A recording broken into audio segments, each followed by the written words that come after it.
सर्वे भवन्तु सुखिनः। प्यारे सहपाठियों, आप सभी का स्वागत है हमारे चैनल जॉब्स टीम पे। आज हम लोग बीपीएससी मेंस के ऐसे राइटिंग में करने वाले हैं जल है तो कल है। इफ़ वाटर देन फ्यूचर, अगर पानी ही है तो जीवन संभव है। इस पे हम लोग परिचर्चा करेंगे। आज हम लोग का लेक्चर ज़्यादा बड़ा नहीं होगा क्योंकि हम लोग थोड़ा सा स्पीड मेंटेन करेंगे। ओके, कंटेंट में कोई भी कमी नहीं आएगी। मैंने बहुत सारी चीज़ें यहाँ पे लिख दी हैं, जो फैक्ट, जो जिन बातों पर चर्चा करेंगे उन चीज़ों को मैंने लिख दिया पहले।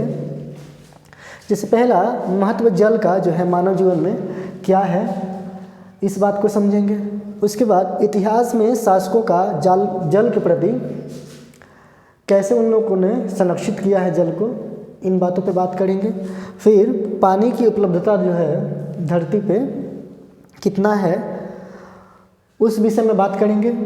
फिर आएंगे हम लोग आंकड़े जो बताते हैं कि पानी कैसे कम हो रही है प्रति व्यक्ति के लिए, उस पर बात करेंगे। फिर क्या प्रयास किए गए हैं इस चीज़ को अच्छे से लागू करने के लिए और उपाय क्या हो सकते हैं, इन बातों पे बात करेंगे। तो चलिए शुरू करते हैं। जल है तो कल है टॉपिक। सबसे पहली बात है कि जल जो है ये ऊर्जा का भंडार है। इसे टाइडल एनर्जी, पहले जेम्स वाट ने जब बनाया होगा वाष्प इंजन, तो भी जल से ही उन्होंने चीज़ें निकाली होंगी। तो जल जो है एक ऊर्जा का स्रोत है, ये कल्याणकारी है यानी फ़ायदेमंद है, और ये पवित्र करने वाला है। जिस प्रकार माँ होती है अपने बच्चे के लिए हमेशा ही अपनी आंचल की छाया उसके लिए खुला रहता है, वैसे ही जल है जो जीवन दाता है। तो जल है तो वर्तमान है और फिर कल वही है। इसके बिना जीवन की संकल्पना संभव ही नहीं है। इस धरती पर समस्त जीवन चक्र को बनाए रखने के लिए हवा, पानी, भोजन बहुत ज़रूरी है, लेकिन उनमें से सबसे जो एक अहम हिस्सा है वो है जल, जो प्रकृति का अनमोल धरोहर है। किंतु जिस प्रकार जल का अनियंत्रित दोहन होता जा रहा है, उससे कल की चिंता स्वाभाविक है। इसलिए जल का सतत उपयोग, संरक्षण आवश्यक हो गया है। तो ये जल का महत्व है मानव के जीवन में, किस प्रकार ये अहम रोल प्ले करता है, उन बातों को इसमें हम लोग इस हेडिंग में देख चुके हैं। फिर प्राचीन काल में शासकों का जल के प्रति क्या रवैया रहा था, उसको देखते हैं। तो प्राचीन काल में देखें तो मानव सभ्यता का विकास भी जल स्रोत के किनारे पर ही हुआ है। जैसे हम लोग जिस सभ्यता की बात करें, वहाँ पे कोई ना कोई नदी थी जिसके किनारे पे, जैसे हम लोग किसी शहर की बात करें, पटना या दिल्ली या किसी और शहर की, तो देखेंगे वहाँ पे नदियाँ होती हैं। उन नदियों में चीज़ों का ट्रांसपोर्टेशन आसानी से हो पाता है, पहला ये है। दूसरी बात कि प्रदूषण को कैसे कंट्रोल किया जाए या प्रदूषित जो चीज़ें हैं उसको कहाँ बहाया जाए, तो उन सब चीज़ों को भी नदियाँ अपने आप में समाहित करके उस समाज के प्रति उत्तरदायित्व को निभाती हैं। तो ये सभी चीज़ें कहाँ पे हुई हैं? नदी के किनारे, चाहे वो हड़प्पा सभ्यता हो, मेसोपोटामिया या फिर मिस्र की सभ्यता हो। इसलिए सभ्यता का अस्तित्व भी जल के स्रोत पर टिका हुआ है।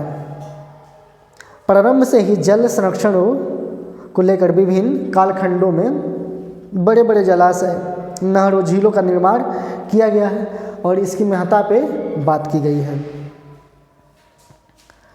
जैसे सिंधु सभ्यता में बात करें हम लोग तो मोहनजोदाड़ो का विशाल स्नानागार हुआ करता था। मौर्य काल में जो सुदर्शन झील था उसका निर्माण काल हुआ, उसका जीर्णोद्धार करवाया गया। फिर मध्यकाल में बात करें तो फिरोज शाह तुगलक द्वारा नहरों व झीलों का निर्माण करवाया गया था। तो इतनी महत्ता है हमारे जीवन में, इसलिए इतिहास में शासकों ने भी इसके जीर्णोद्धार के लिए कार्य किया। वर्तमान समय में यदि देखें तो अंतर्राष्ट्रीय, राष्ट्रीय और स्थानीय स्तर पर जल संरक्षण को फिर से बढ़ावा दिया जा रहा है।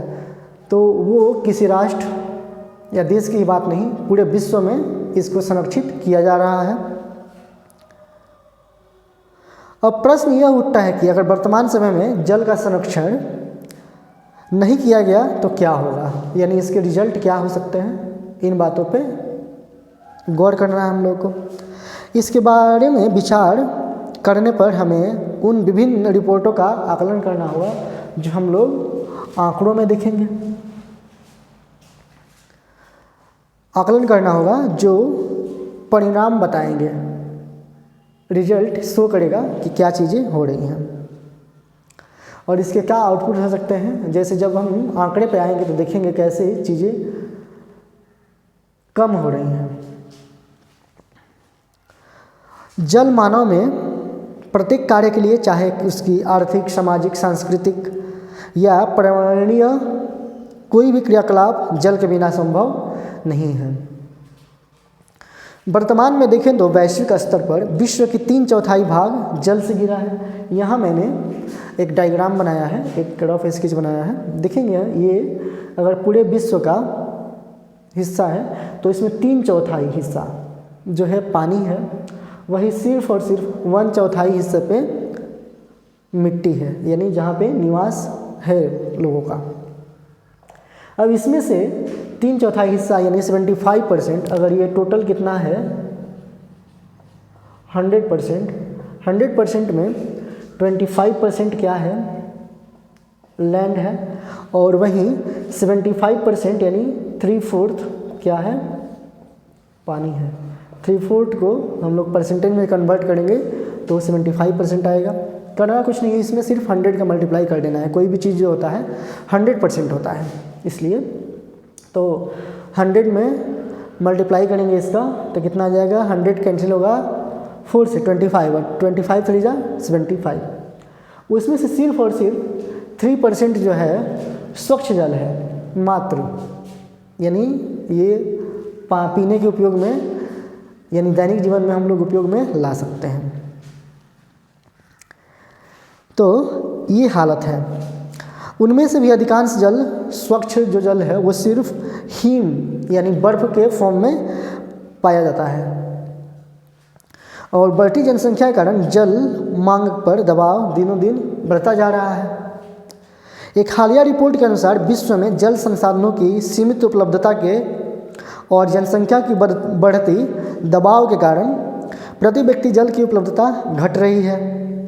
दुनिया के प्रत्येक 60 लोगों में से केवल 13 लोगों के पास शुद्ध जल पहुंच पा रही है। यानी अगर एक रिपोर्ट है कि किसी समाज में 60 लोग हैं तो उनमें से मात्र 13 लोगों को क्या मिल रहा है, स्वच्छ जल मिल पा रहा है। सोचिए कितना का डिफरेंस है। 47 लोग बिना फ्रेश जल के ही जीवन यापन कर रहे हैं। अब यहाँ आंकड़ों की बात करेंगे तो 1951 की बात करेंगे। यहाँ पे मीठे पानी का जो प्रति व्यक्ति वार्षिक उपलब्धता थी वो 3177 मीटर क्यूब थी, जो 2011 में घट करके 1545 मीटर क्यूब हो गई। और वही 2025 की बात करें, अगर अनुमान लगाया जाए अनुमानतः, तो वो 1293 मीटर क्यूब ही बची रह जाएगी। वहीं 2050 की बात करें तो 1140 मीटर क्यूब ही मात्र जल की उपलब्धता लोगों के पास रह पाएगी। तो इस तरह से ये जो है एक चिंता का विषय बन गया है हम लोगों के लिए। और इससे न केवल मानव जीवन प्रभावित होगा बल्कि पशु पक्षी, पेड़ पौधे, इसके साथ हमारा पर्यावरण जो संरचना है वो भी नष्ट हो जाएगा।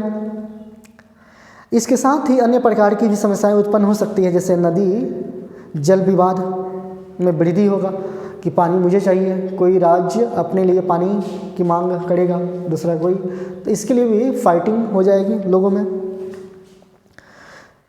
दूसरा, उद्योग एवं कृषि कार्य के लिए दिक्कतें आएंगी। शहरीकरण पर नकारात्मक प्रभाव पड़ेगा। जैसे कैसे हम लोग पानी से कचरा साफ कर लेते हैं, अगर जल नहीं रहेगा नदियों में तो शहर की जो गंदगी है वो कहाँ बहेगी, मल मूत्र कहाँ विसर्जित होंगी।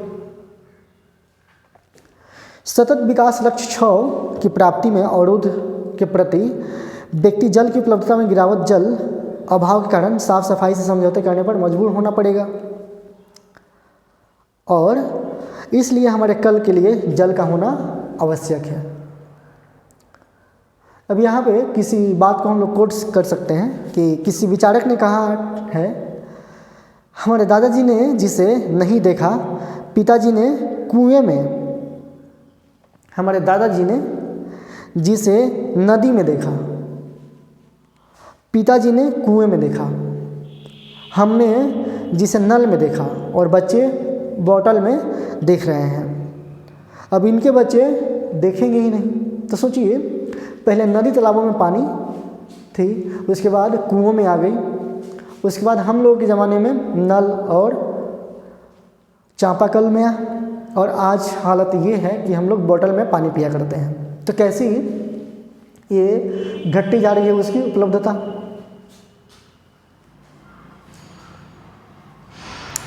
अब बातें यहाँ पे देखेंगे कि इसलिए वैश्विक स्तर पर नए पीढ़ी की खातिर पानी का संरक्षण करना आवश्यक है।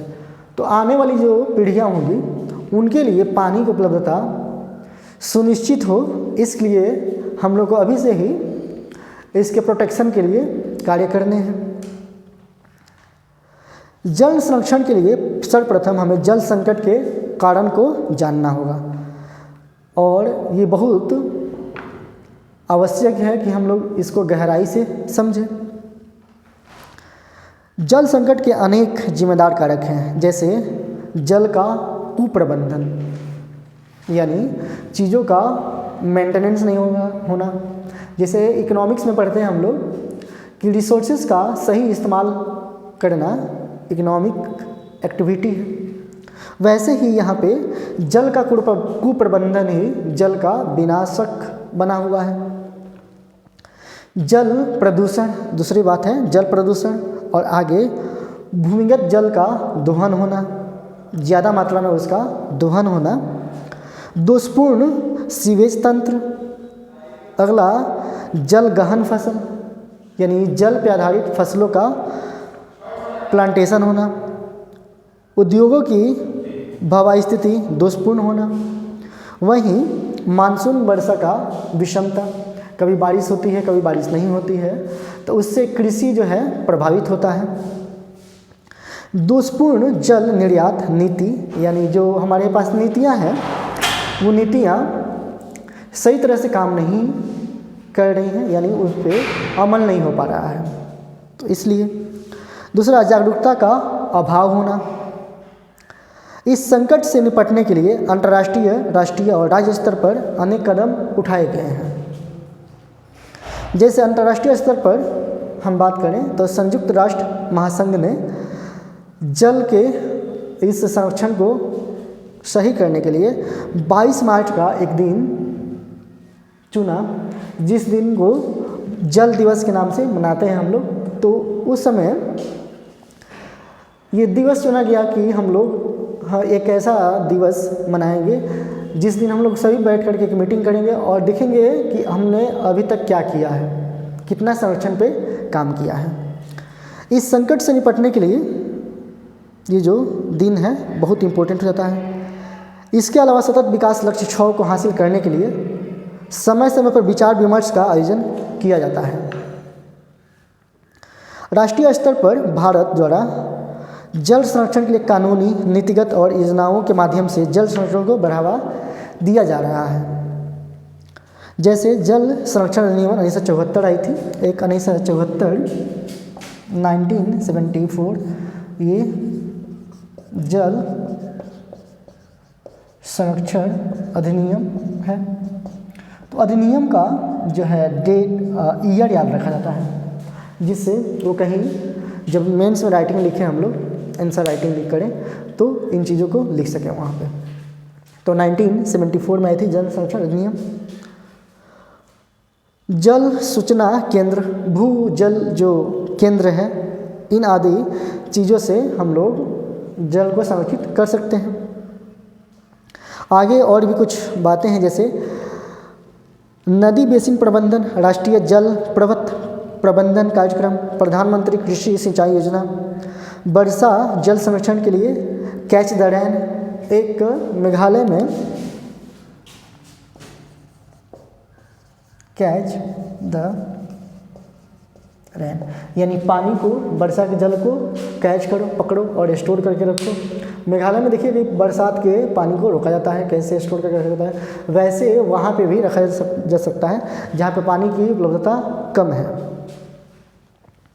इसके अलावा भारत सरकार द्वारा 2024 तक सभी के लिए सुरक्षित एवं किफ़ायती पीने के पानी सार्वभौमिक एवं समान सुविधा उपलब्ध कराने के लिए जल जीवन मिशन की शुरुआत की गई है। जैसा कि सभी गांव में देखते होंगे आप लोग, नल जल योजना है ना, तो वो कहीं ना कहीं इस बात को ध्यान में रख के लागू किया गया है, जिससे कि लोगों के पास पानी की उपलब्धता बनी रहे।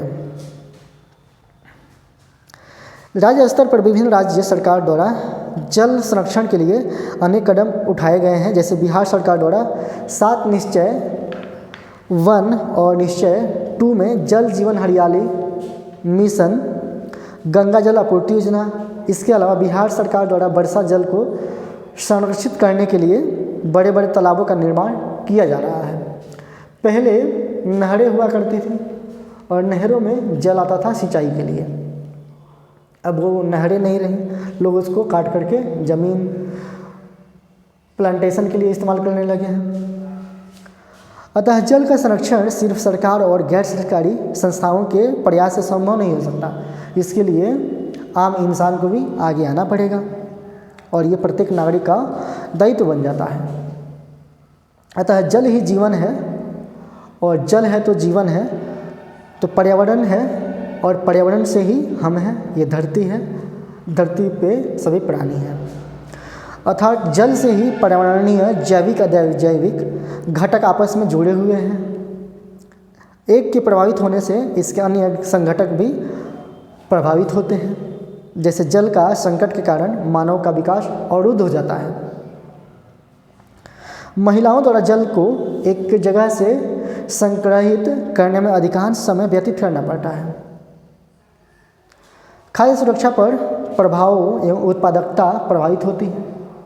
एग्रीकल्चरल एक्टिविटी भी इससे प्रभावित होती है। किसी गांव में देखते होंगे, फिल्मों में देखते होंगे आप लोग कि महिलाएं सुबह उठ करके पानी भरने जाती हैं, दूर से पानी लेकर के आती हैं। ये जल संकट ही है।